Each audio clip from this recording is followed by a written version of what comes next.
O áudio que vocês vão ouvir agora é parte do podcast Xadrez Herbal. Caso vocês queiram ouvir mais sobre esse assunto e outros temas de política internacional, é só ir em xadrezherbal.com. E, sem mais delongas, passemos para o primeiro bloco do Giro de Notícias.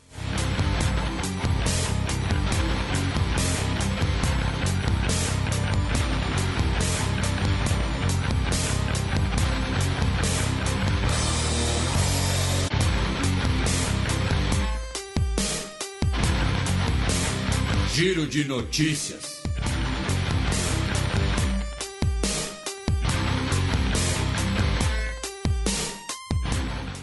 Notícia do último domingo, dia 4 de setembro. Autoridades do Hamas em Gaza executam 5 palestinos.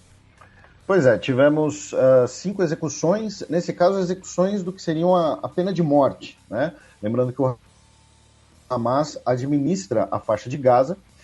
Desses 5, 3 haviam sido condenados por assassinato e 2 foram executados por colaboração com autoridades inimigas, né? Autoridades da ocupação, melhor dizendo, colaboração com autoridades da ocupação. Em outras palavras, colaboração com autoridades israelenses. Tá? O documento do Hamas disse que os 5 acusados tiveram todo o direito à defesa, foram julgados de acordo com os parâmetros da administração do Hamas em Gaza, e com isso a gente inicia com um breve giro de notícias, tanto da Palestina quanto de Israel. No último dia 4 de setembro também, 6 soldados palestinos ficaram feridos quando um ônibus foi atacado perto de Nablus, tá, na Cisjordânia. O ônibus foi atacado por 2 pessoas, tá, que foram depois capturados, ambos de nacionalidade palestina. Nós tivemos um palestino chamado Ghassan Tayyeh, que foi morto em um ataque a um campo de refugiados, o campo de Al-Farah, perto de Tubas. Tá? Ele foi morto em uma operação policial após levar um tiro, e os familiares e amigos dele disseram que o disparo foi sem provocação, que ele estava numa área aberta, que ele não estava portando nenhuma arma, nenhum objeto suspeito, e que ele não recebeu nenhuma ordem de se render, de deitar no chão, alguma coisa do tipo. O atual primeiro-ministro de Israel, o Yair Lapid, ele afirmou que, muito provavelmente, o soldado israelense responsável pela morte da jornalista palestina de cidadania dos Estados Unidos, Shireen Abu Akleh, provavelmente não será acusado por assassinato. Tá? Ele disse que o disparo muito provavelmente foi por acidente, embora o disparo foi confirmado que saiu de uma arma de um soldado israelense. Lembrando que é muito difícil que o Yair Lapid vai, na visão política israelense, né, na visão da política interna israelense, jogar um soldado ao julgamento público, ao escrutínio público, na véspera das eleições. Né? Então, ele está basicamente tendo um comportamento eleitoral. Também em relação a Israel, o governo israelense convocou de volta o seu embaixador ao Marrocos, o David Govrin, o Davi Govrin, o primeiro embaixador israelense no Marrocos. Por quê? Porque ele sofreu diversas acusações internas ao Ministério de Relações Exteriores de Israel de assédio sexual, assédio moral e corrupção, sendo que nesse caso não é corrupção de que ele teria recebido propina, seria algo como que a gente chama de abuso de poder, abuso de autoridade, tá?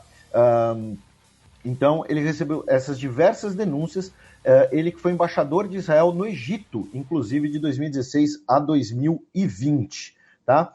E encerrando esse pequeno bloco, um homem de 38 anos que trabalhava como faxineiro na residência oficial do ministro da Defesa de Israel, foi preso por ter oferecido a um grupo próximo ao Irã para espionar o Benny Gantz, o ministro da Defesa, que também é um candidato nas eleições vindouras. E o homem, o Omri Goren Gorochovsky, admitiu que ele se ofereceu e ele teria justificado a sua oferta por questões financeiras, tá? Dizendo que ele estaria endividado e que ele teria inclusive recebido ameaças por causa de suas dívidas, ele precisava de dinheiro, então ele teria oferecido para espionar o Benny Gantz. E claro, né, ele achou que ninguém ia descobrir, que o cara que trabalha na residência do ministro da Defesa de Israel não vão checar todos os contatos do cara, não vão checar o celular dele, o celular dele deve ter um spyware, inclusive, enfim, e aí ele foi preso e admitiu, alegando que foi por conta dessas dívidas. Qual é o nome mesmo daquele software israelense? O Pegasus. O Pegasus, né? Porra, o cara foi muito inocente, né? Notícia da segunda-feira passada, dia 5 de setembro. Suprema Corte do Quênia confirma a vitória de Ruto nas eleições presidenciais. Pois é, William Ruto foi declarado, né, confirmado, melhor dizendo, o vencedor das eleições quenianas. Né? Lembrando que nós tivemos a declaração dos resultados, foram resultados apertados, mais da metade dos integrantes do Comitê Eleitoral queniano renunciaram por não reconhecer os resultados, afirmando que o processo de contagem foi suspeito, especialmente porque proibiram os observadores internacionais de estarem na sala. O derrotado, né, o segundo colocado, o Raila Odinga, entrou com recurso na Suprema Corte queniana e a presidente da Suprema Corte queniana, a Martha Koome, anunciou que, e a gente até comentou isso, não lembro se foi no programa passado ou retrasado, né, quais eram as perguntas que a Suprema Corte queniana responderia, tá? E todas elas foram unanimamente rejeitadas. Então, o William Ruto foi confirmado como vencedor das eleições quenianas. Não vamos caçar o seu peão promovido. Já o Raila Odinga, ele disse que respeitamos a opinião da corte, embora veementemente discordamos dessa decisão. Tá? A corte entregou o seu veredito e eu recebo com grande humildade. E ele também pediu aos seus apoiadores para não agirem de forma desordeira, né? Acho que é a melhor palavra, a melhor tradução. Né? Não agirem de forma desordeira, ou seja, não é nem falando apenas de violência, mas também, por exemplo, sei lá, de barricadas, saques, depredar propriedades, coisas desse tipo. Ele pediu para os seus apoiadores não agirem de forma desordeira. Ainda pensando aqui no parte do continente africano, né, a gente também vai passar em outras notícias do Giro de Notícias pelo continente africano, pelo menos 19 pessoas foram mortas na Somália em um ataque do Al-Shabaab, e o ataque destruiu diversos caminhões com alimentos que estavam sendo distribuídos na região pelo Programa Alimentar da ONU.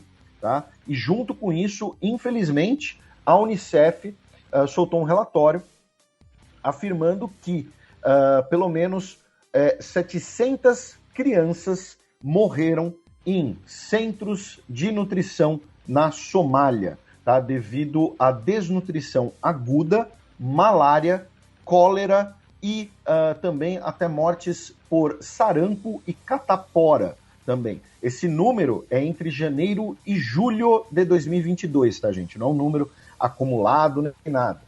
Tá? Então, infelizmente, é uma situação bastante complicada, agravada por 5 anos de seca já na Somália.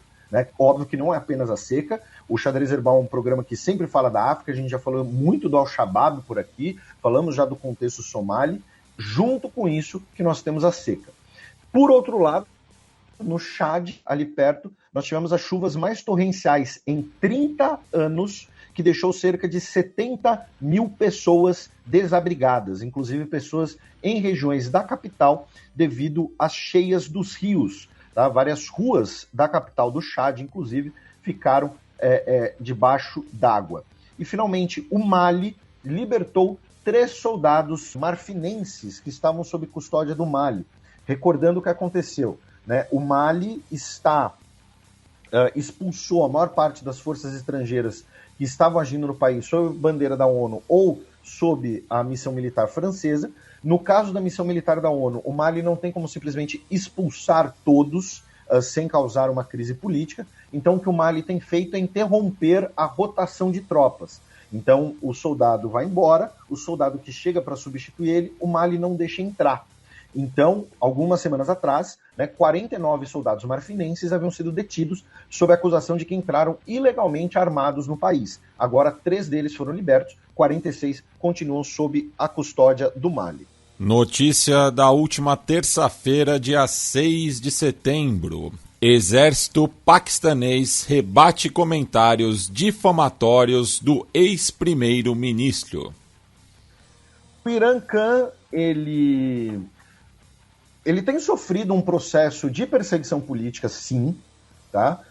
Ele esteve, assim, o Imran Khan, a gente citou a aparição dele e de pessoas da família dele em documentos, né, nesses grandes vazamentos. O Imran Khan tinha uma relação ruim com o parlamento, especialmente com as lideranças, entre aspas, tradicionais paquistanesas. Ele tem sofrido uma perseguição política, não vou dizer que ele sofreu um golpe, porque é um regime parlamentarista, ele sofreu um voto de desconfiança.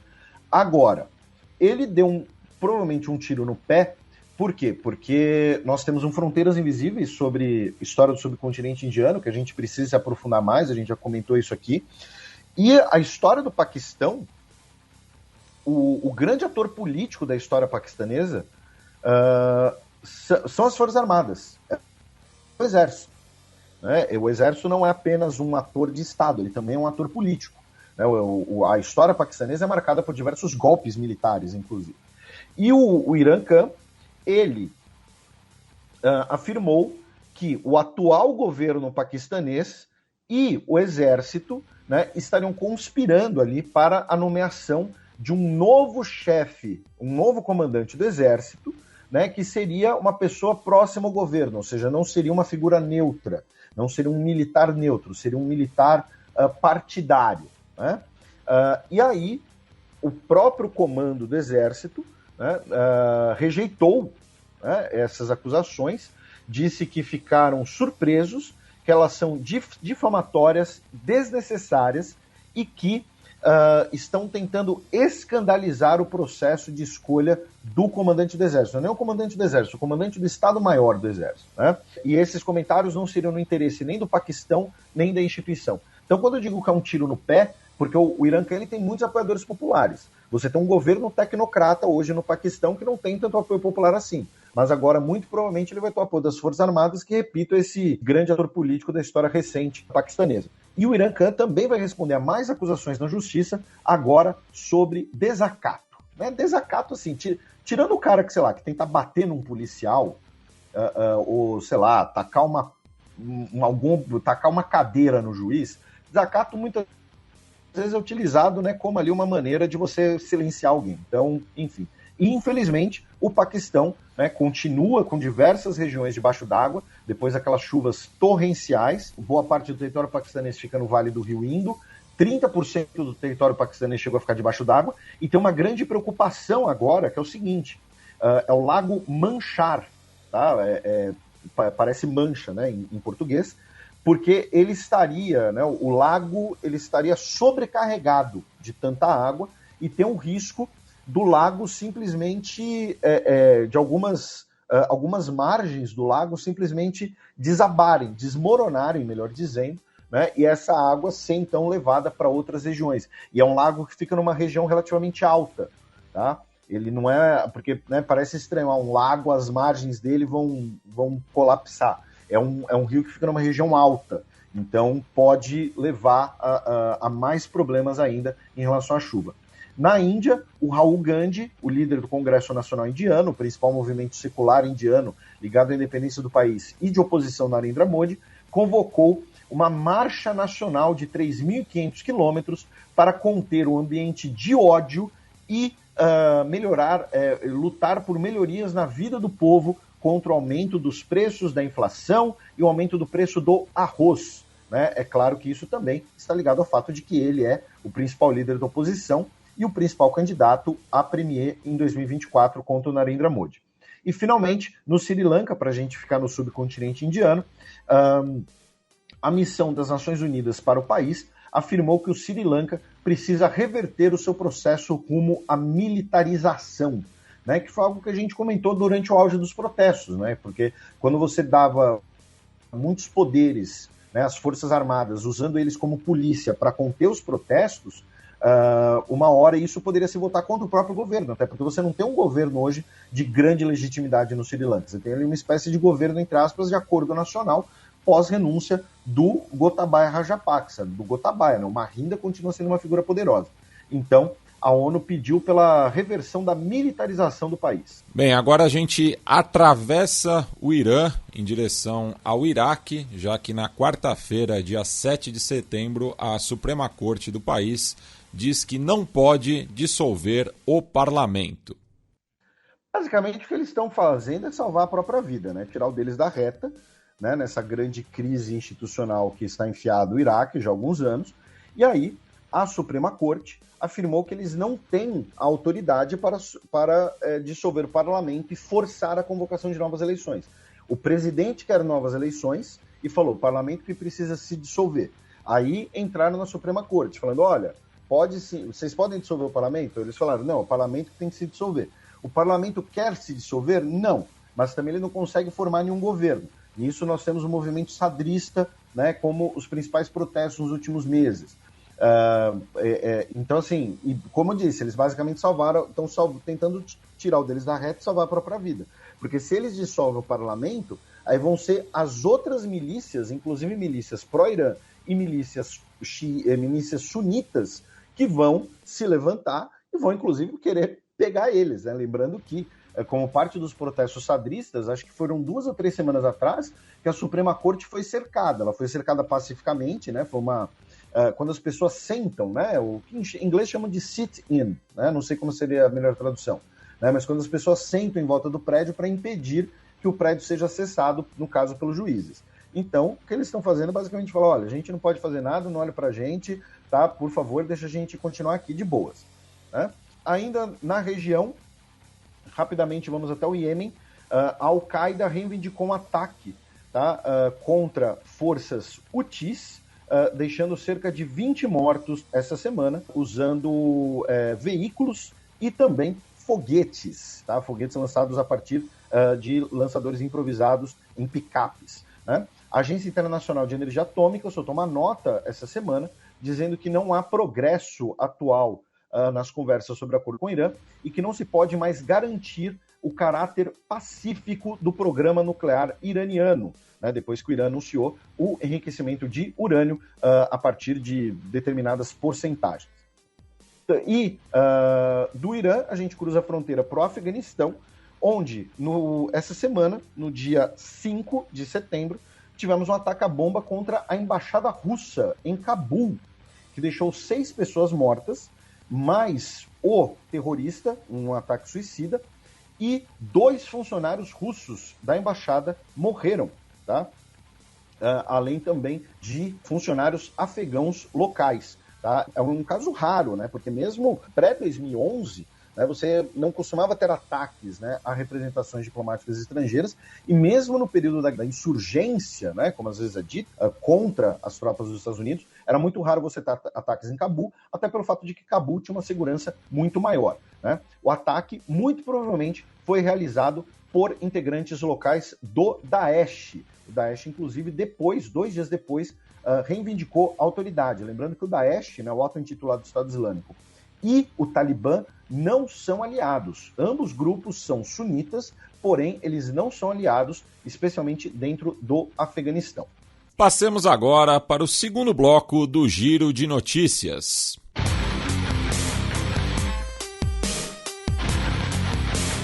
Giro de Notícias.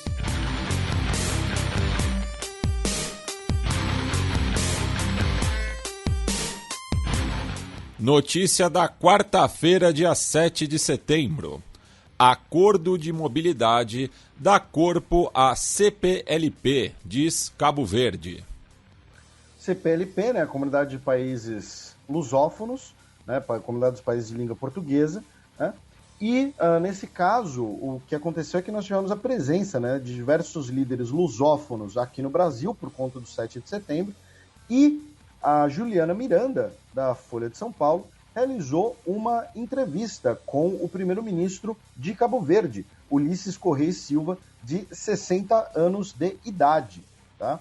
Então, na verdade, a gente colocou essa notícia aqui, né, para tanto comentar a importância da CPLP para o Brasil, que deveria ser mais valorizada pela população, às vezes, né, muitas vezes não é porque não é um assunto tão falado assim, para registrar os 200 anos do Brasil, no 7 de setembro, e para recomendar a leitura, né, da entrevista realizada, repito, pela Juliana Miranda, lembrando que nós temos um acordo de mobilidade, né, que permitiria, né, a facilidade de concessão de visto de trabalho e estudo para cidadãos do bloco.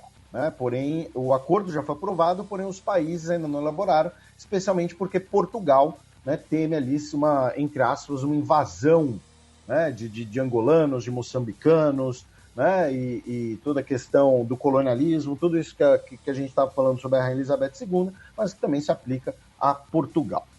Já na quinta-feira, dia 8 de setembro, a Justiça Argentina acusou o brasileiro e a namorada e diz que o ataque contra a Cristina foi planejado.